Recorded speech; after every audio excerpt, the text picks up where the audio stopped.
Welcome to this session in the course of computer programming.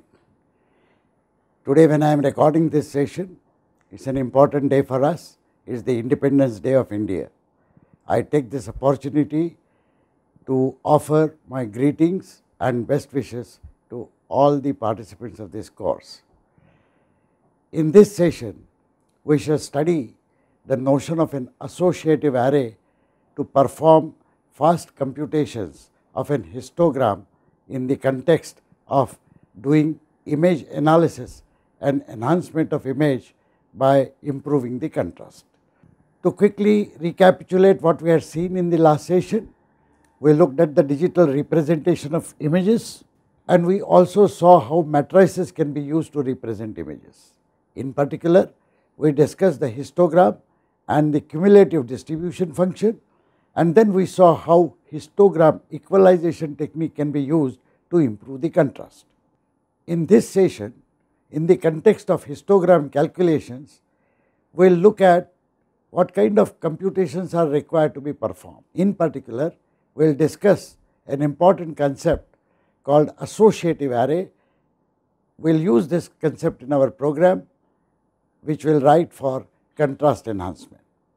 Once again, I request all to note that this histogram equalization technique is directly based on a Wikipedia article which is given here.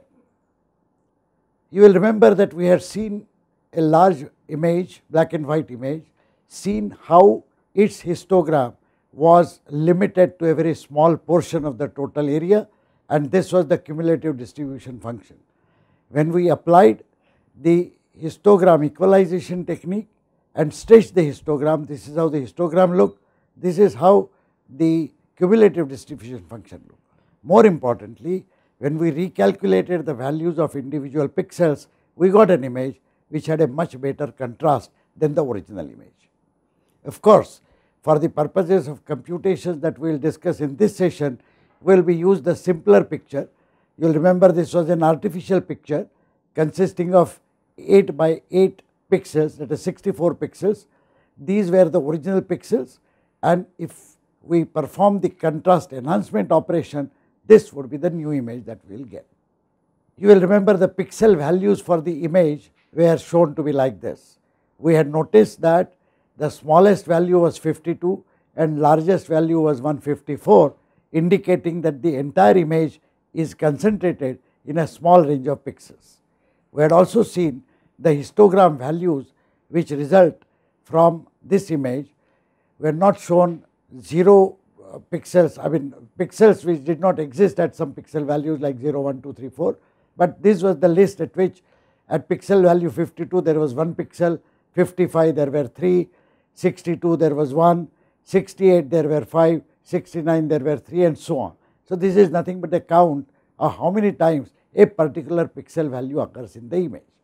Now, in order to perform these histogram calculations, what we need to do is find out how many pixels exist in the image which have the same value. The best way to represent such a count is to actually accumulate these counts in various array elements of a single array. Since there are possibly 256 values, the best way to represent the histogram is to use a one-dimensional array of 256 elements, because the pixel can only be between 0 to 255 for a grayscale or black and white image. All that we need to do is to accumulate the count of each pixel value found in the image in the corresponding element of this histogram array. So let us look at the possible procedure. Here I have shown the pixel values in the image, and here I have shown the histogram array. This would be the index 0, 1, 2, 3, 4 up to 255. We will start with an initial value of 0 for all these elements. The calculation that we will perform could be as follows. I will start scanning the image array from here. Let us say I am looking for an element 25. I scan the entire array. I do not find any element to 25 here, so the count for 25 will remain 0. Consider an element 68 which I am looking for. I look for pixels with value 68. The procedure will be I will again scan this array, and as I get my first 68, the count will be increased by 1. When I continue my scanning, I locate the second 68, I increase the count to 2. I locate the third 68, I will increase the count to 3. I locate the fourth one, I increase it to 4, and I locate the fifth one, I increase it to 5.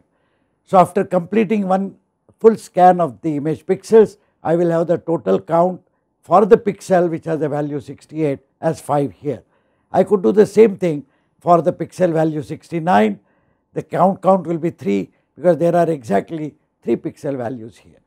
This apparently works properly. If I repeat this process for each pixel value from 0 to 255, I will have the entire count correctly calculated. However, one should be concerned about how much time it is going to take, how many computing operations that we will have to perform. If we use this logic, let us consider the number of operations that the computer has to perform.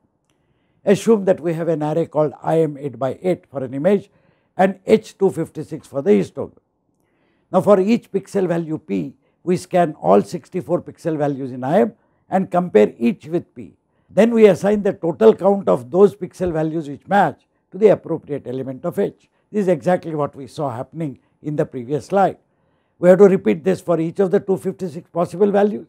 Now if we have a very large image of the size 500 by 300, there will be 1,50,000 pixels, or as some people refer to it, 150,000 pixels, and I will have to repeatedly scan these 150,000 pixels 256 times. There is a lot of computation. Is there any other way? Yes, there is, but to look at that way, let us look at another example which has nothing to do with pictures. Consider that we have a list of students who have taken a MOOC course and they belong to different cities. So somebody has prepared a list, I have a roll number and the city to which the student belongs to. Then I have another roll number, another city to which the student belongs to. So we have this list. There could be thousands of students taking the MOOC course. Imagine now, I just want to know how many students are taking this MOOC course from the city of Mumbai, from city of Delhi, from city of Tokyo, etc., etc. One simple way of doing this is, suppose I want to find out the number of students studying from Delhi, I will look at this list, scan this list. I find Delhi, I count 1, I find another Delhi, I count 2, I find third Delhi, I count 3, fourth Delhi, I count 4, and keep on doing this for the entire list.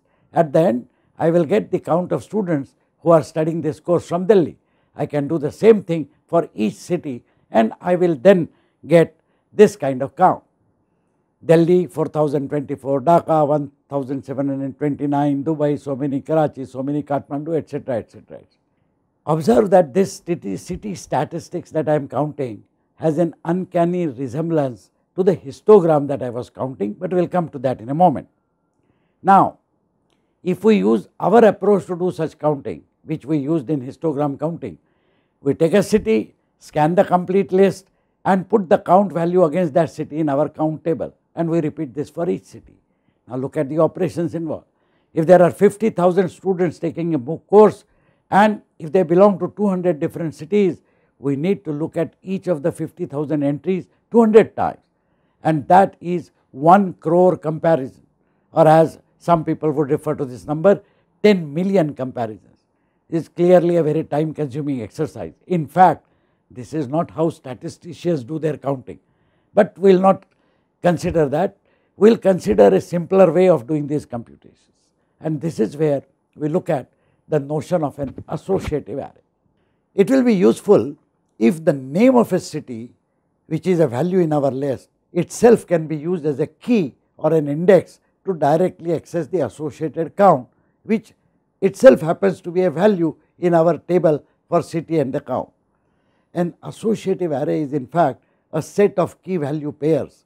The organization is such that key is the index of the array. Assume that we have such an associative array for our example, then if the key Mumbai is given, using that as an index of the array, we should directly get 5102. In fact, what it means is we should be directly able to access the element by simply giving the key. If the key is Kathmandu, we should directly access the element which contains value 431. And we will like to use the value or the name of the city in our original list of students directly as a key for this table. to access the count in the seed. So what it means is that something which is a value in one list should be usable as an index or a key in another list or another table. Fortunately, we have pixel values that we are dealing with, because we note that in C++ the arrays can be indexed only by integer numbers, not by strings, and these have to be in the range of 0 to n minus 1 if there are n elements in the array. For the histogram array, the key range is 0 to 255. We observe that pixel values in the image array are also integer numbers and are precisely in this range. Therefore, the pixel value itself can be used as a key or index of the histogram array, and this array then can be treated as an associative array. Look at how it simplifies the computations. Let us use this concept of associative array to find our histogram values. Let us imagine that the image array is stored in IM as before, and the histogram itself is stored in another array H256. The counting process now will proceed as follows. We will scan the entire image matrix. For each pixel value P that we look at, we know which element of the array H needs to be updated. The count will have to be updated precisely for the pth element. That is because there is an association between the pixel value P and the index of array H, where the count needs to be updated. So now the count of, let us say, one image array element IM I comma j, which has a value P, can be incremented by simply the following assignments. P is equal to IM I comma j, and H of P is equal to H of P plus 1. Observe that the pixel value in the image array is acting as the index of the H array. Or more simply, we can simply use IM Ij as the index of H and update it by 1. Please note that multiple scans of the image array are completely avoided. In a single scan, I can update all the histogram counts. This indeed is the advantage of using such an associative array. In summary, we have seen that in the context of contrast enhancement of digital images, we need to compute the histograms, and we discussed the concept of an associative array and found it to be a very useful way to calculate histogram without doing too many computations. In the next session, we will actually write a C++ program to implement this technique. Thank you.